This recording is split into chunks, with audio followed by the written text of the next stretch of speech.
Hey guys, welcome back to my channel. Yes, today I have a story time for you guys. Before I continue, don't forget to subscribe and hit that like button. I want to say this story probably happened around 2008, 2009. You guys know I always like to say the years of when things happened to me, so it was a long time ago. This story was the first time that I have been robbed at gunpoint. So yes, needless to say, it was a pretty scary experience. So to relive this after so many years, yeah. I'm just gonna get right to it. I used to work at a metroPCS, which I know right up from the get, I know people are gonna be like, of course she got robbed, she worked at a metro. But you gotta understand that I also worked at AT&T, and I have a couple of friends that work at Apple, and they all get robbed. When you work in the electronic industry, you're bound to get robbed at some point. The night before, remember this was around 2008, 2009, so I was a big club head. I would get home around 2, 3 a.m. Sometimes I would get home at 5 a.m. to wake up at 6, like to go to work. I mean, that's how invested in clubs I was back in the days. So that night, I don't know how late I got home, but I know I got home very late. And I'll never forget that morning my mom woke up extra early to make me coffee, and I'm like, adios, you made me coffee? And she's like, no, because you know you were clubbing. I didn't want you to go to work all tired. And I say this for a reason. And I was thinking, Lito, pobrecita, like she probably stayed up all night waiting for me, you know, my dad too, and then she makes me coffee so I can have a good day at work. But now that I go to work like a regular day, you know, it's nothing, you know, I'm opening the store. I opened the store at 9 a.m. and I used to work with my sister Stephanie and her best friend Giovanna. Yes, the Giovanna, Nael's wife. We go way back. So I think Giovanna had like some church event or something she had done. So I was a manager, and I was a very good one.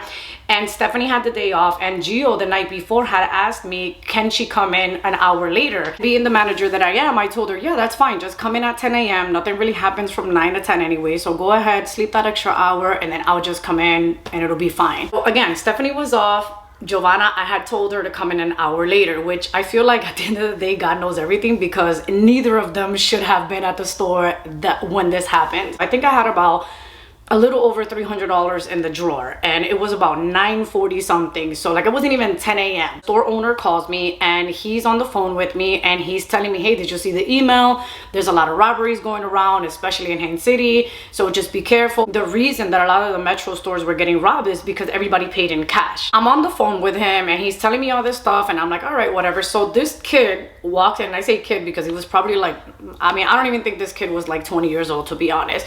So he walks in, it's Haines City, you know, this is the type of clientele that I was used to, so I didn't think anything of it. He had a hoodie, he had a bandana. This is how everybody in Haines City dresses, so I'm used to it, so I didn't think anything of it. So, you know, I'm thinking he's gonna look around, so I'm still on the phone with my manager, which normally I don't do that, but he was telling me something really important. I'm really big on customer service. I always put the phone away. I just want to throw that in there. As I'm on the phone, and I'm the type of person that when I talk on the phone, I'm very fidgety. As you can see, like when I make these YouTube videos, for me to sit down and just look at this camera and be still the whole time, I can't. That's why I'm always messing with my hair, or estoy así, or I'm a very fidgety person. So when I talk on the phone, I'm the same way. I gotta get up and I walk around. So I was walking around the whole store. So when he comes in, I'm just, you know, talking with my boss, and I'm faced right in front of him. But again, the way he was dressed didn't really throw me off, because that's how everybody dresses all the time, every day. I'm on the phone, and you know, he's telling me all this stuff to be careful, blah, blah, blah, blah, blah. But when I look at the kid closer, I'm like, wait, yes, he has a hoodie, but he has a hoodie over his head.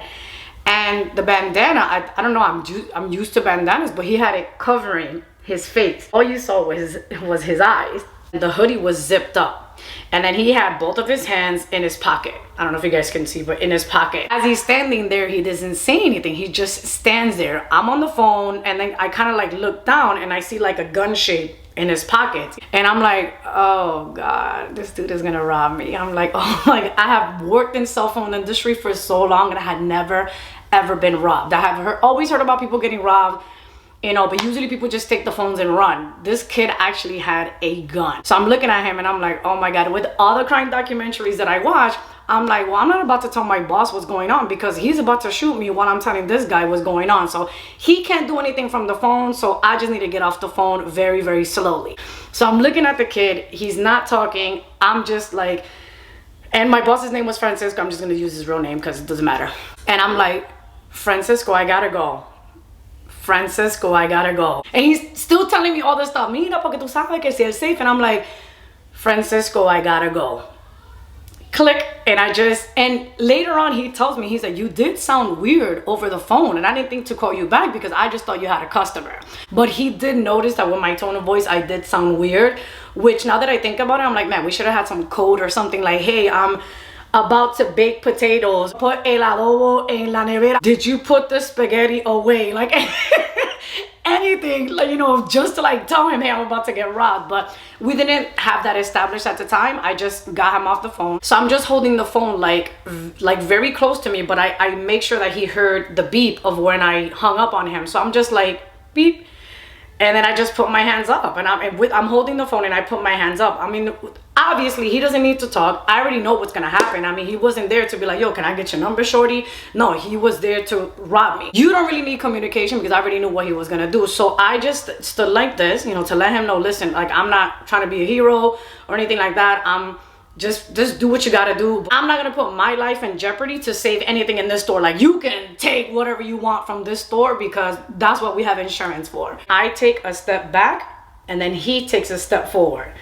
I take a step back and then he takes a step forward. Again, he's still not talking, but we're like moving very slowly to where I'm going to the register. Like, we're almost dancing like bachata. 1, 2, 3, pero, you know, I can laugh at this now. It happened a long time ago. I finally get to the drawer, but I'm moving very, very slowly. I talk fast. I do everything really fast. I'm like being hyper. This is the slowest I have ever done anything in my whole entire life, because I didn't want to do anything to where he thought I was, you know, thinking of something or trying to outsmart him or anything like that. I really was just like, bro, I'm gonna give you whatever you want, just don't shoot me. Take whatever you want. I don't want to lose my life. So when I get to the register, I spoke. I'm like, he's probably, it's like 9:40 something in the morning. What could he possibly think is in this drawer? You know, had he come at like 9 o'clock at night, he would have taken thousands. But I'm like, it's 9 o'clock in the morning. Listen, and I'm shaking. It's funny, I'm shaking in the reenactment.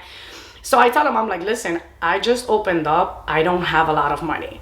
And the first thing he says to me was, give me what you got, baby. When he called me baby, first of all, I was like, I already knew this was a customer of mine. I can already tell. I was like, okay, he knew me. So I don't think, I mean, this is me thinking, I don't think he's going to hurt me. I just think he's just so desperate that he just needed to walk in here and get some money and leave. Who says baby? You know what I mean? So I thought, okay, well, maybe he's a nice criminal. You know, he's not gonna, I don't know. I'm telling you, these are the documentaries that I see. So I'm trying to profile him as he is robbing me. Once he said that, to be honest, he calmed me down. I was like, okay, I don't really think I'm gonna get shot. But when I opened the drawer, I'm opening it, so I'm letting him know, like, I'm gonna open everything I was doing. I was letting him know, like, hey, I'm gonna open the drawer. So I opened the drawer and I open it slowly, and I'm like, I'm gonna take out the money. And he lays the gun on the table. It is a huge gun. First of all, like, in my mind, I'm like, yo, you couldn't find a smaller gun? Like, you want to get caught. That is a huge gun. I think it was like this big. I don't know about guns. I don't know what it's called. I just remember that it was like grayish, but it was huge.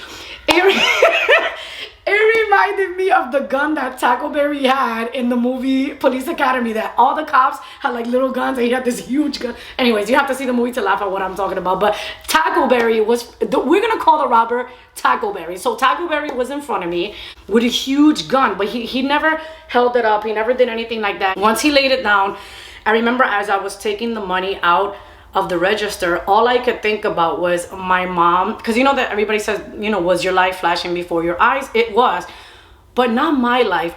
All I can think about was my mom. Like, my mom just woke up early to make me coffee so I won't have a bad day at work, so I won't sleep at work, so I won't be tired at work.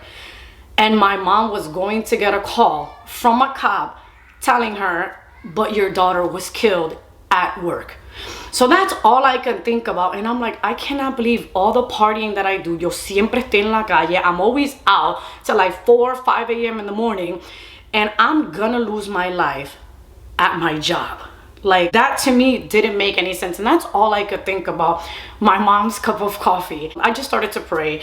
And the only thing I remember telling God was, God, I just want to live, because I don't want my parents to get bad news. All I thought about really, like, while all of this was happening, all I could think about was my parents. I felt so horrible because I'm like, wow, they're really gonna get a call that their daughter was killed at work. Of all the crazy things that I'm up to all the time, I was gonna lose my life at my job. When I went to give him the money, I handed it to him, and then I'm like slowly turning around, and then I'm like, do you want a bag? Like, I can give you the money in a bag so, you know, people won't suspect. Like, I'm trying to help him out. And then he's like, no, thank you, baby. I'm good. And I'm like, okay. So I kept my hands up. He's starting to walk away. And as he's walking away, he turns around and he's like, if you call the cops, I'm gonna come back. I'm like, okay. Like, I'm like, all right, this is him. Like, and then I just took it as like, all right, dude, you're just trying to say stuff. But as soon as you leave, I'm calling the cops because I'm no fool. So as soon as he left, I made sure, because it was all glass, like the Metro store was all glass, so I can see outside. So as soon as he left, I ran from the counter, I locked the door, boop, boop, boop, I called 911 immediately, because I'm like, if I call them now, he's probably running, they'll probably be able to catch him. So I did. I called the cops. A little bit after that, I think Giovanna got there, but this was so long ago that I do not even remember what happened with Giovanna or what we talked about or anything like that. I think Giovanna hugged me, and I was in shock. Because when the cops were talking to me, then they sent detectives to, you know, for me to give a description of what he looked like, etc. And I seemed to be very calm the whole time. I was just like, oh, you know, he came in, etc., etc. But that's because I'm the type of person that I'm in shock. Things don't really hit me until sometimes days later. Like when I lost my house to the fire, I didn't cry about my house right away. I cried about my house like days later. It hit me like days later. So I don't know what that's called, but I'm just that type. Like things don't hit me like right away. So I didn't realize like what had happened to me. You know, like I had a gun, like, you know, he robbed me, like all of that was just out of sight, out of mind. It was so weird until I had to tell the detective. I told the first detective everything that happened. Then I had to tell the story again to another detective. By the time I had to say the story, I think it was a fourth time, because I had to tell the first cop, then two detectives, then another detective came. By the time I said that story 4 times, that's when I'm like, and I think it was a girl detective too, and she's like, are you okay? Like, you haven't, you know, and I think she realized like she hasn't really, it hasn't hit her. I think she was such a good detective that she realized that it hadn't hit me yet. She wasn't really trying to hear the story. She was just trying to have me react to the story. So she's like, are you okay? You know, do you know what just happened to you? And I'm like, yeah. She's like, okay, do you want to tell me the story again? And I'm like, oh yeah, this is what happened.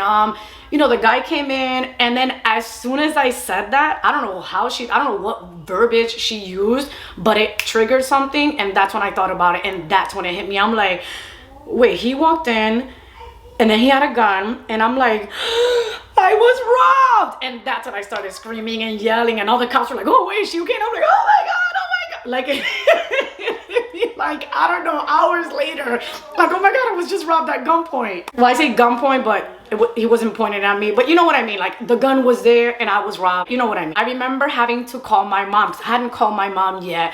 And I told her, and I was just trying to make a joke. I always try to make jokes, even at the craziest things. That is how I deal with certain things. That's why I do comedy. That's why I do the things that I do, because that is how I deal with a lot of the stuff that I go through in my life. So I was just making jokes. I was like, Mami, ¿tú sabes lo que me pasó? And she's like, ¿qué? And I was like, oh, Mom, a mí me robaron. Like, I got robbed at work. And she's like, oh my God. My mom was going crazy. And I'm like, Mami, cálmate, mira, it was okay. Like, nothing happened. I think they caught the guy. Like, I'm just really trying to alleviate the situation. But my mom already knows me, so she knows what I was doing. So she went crazy. She called my dad. Everybody was going crazy at the house. Sorry guys, as the kids. To update you guys, they never caught the guy. I think there was a suspect, and I think arrested someone. There was a lot of suspects, but to my knowledge, I never really kept track of it. To my knowledge, I don't think he was ever caught. And to be even more frank, I think that he ended up coming back to the store. I think that even after he robbed me, he still came back to the store, and I never figured out who he was. At the end of the day, I'm just grateful that it was just a desperate situation, because I'm like, who robs a store at 9 o'clock in the morning? Like, you just opened. You know what I mean? So to me, it never made any sense. But yeah, they never caught him. So you would think that that's probably the scariest thing that I ever went through. But no, I have a couple of more stories of things that were probably more scarier than this, but I had never been robbed ever like that, which is crazy because I think that happened to me on a like Thursday. If I'm not mistaken, that happened to me on a Thursday. And what's even more crazy is that that same week, my brother-in-law got robbed at his job. But these things are completely unrelated. His robbery was like a scene from a movie. He was about to close. He was like, I remember it was like 11:55 at night. See, these robbers came at night. While he's sweeping, he hears the sliding door and he turns around and he sees two guys walking in there with like huge guns. And then he's like, you gotta be kidding me. And the guy even said a joke. He was like, yep, we're here to rob you. My brother-in-law got put on his knees. He got handcuffed and his robber put a gun in the back of his head, which, I mean, my robber was a gentleman. He laid it down, como que mira lo que yo tengo aquí. Samuel's robber wasn't like that. He actually put it in the back of his head, and Samuel really thought he was gonna die. He took his wallet, he took his keys, he took his cell phone, he took everything. After he made him get on his knees, then he told him to get back up because he's like, oh wait, you gotta get up because you gotta go to the register and get the money. In Samuel's situation, yes, he's alive. That is, you know, my niece and nephew's father. So he didn't get harmed. It was actually when he went to the cashier to get the money from her. It turns out later on that when they did the investigation, the cashier was actually involved. It was an inside job. So that was yeah, that was pretty bizarre. I don't know too much about it, but the reason I bring this up is because had I been killed on Thursday, and God forbid my brother-in-law would have been killed on Sunday, it's crazy to think that that was like a freakishly huge coincidence of two robberies within the same week. But you know, gracias a Dios, we're both still alive. You know, we're alive to tell the story. I was pretty scary, but his situation was way more scarier because he was handcuffed and all that stuff. Anyways, guys, so that is it. That is my story time for today. I hope you guys liked it. I literally have like a list of like all the crazy things that have happened in my life. So don't worry, I will keep informing you guys. The moral of this story is, do not try to be a hero. If you are ever in this situation, just give the robbers whatever they want. Because at the end of the day, there's tons of all that other stuff, but there's only one of you. One of you. Anyways, guys, have a good night. Don't forget to subscribe.